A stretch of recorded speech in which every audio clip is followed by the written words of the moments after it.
Hello everyone and welcome to the channel. In this video, I will show you exactly how to screen share on WhatsApp. First, you need to open up your WhatsApp application on your mobile device. After that, tap on the settings at the bottom right corner of your screen. Now tap on the Help option on the settings page. After that, tap on Contact Us. Here, you can contact WhatsApp support directly and ask them to enable the screen sharing feature for WhatsApp video calls.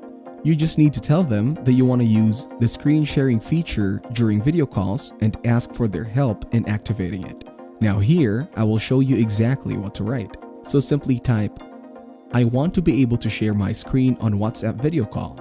Please make the feature available to me." Once done, then tap on the Next button at the top right. Here, you don't need to select any of these options. Instead, you should tap on the Send My Question to WhatsApp Support option located at the bottom. After that, it might take a couple of minutes for WhatsApp support to reply to you. And hopefully, once they do, the problem should be fixed for you. Thank you everyone for watching. Hope you got some value. Make sure to like and subscribe to our channel and leave a comment down below. See you in the next one.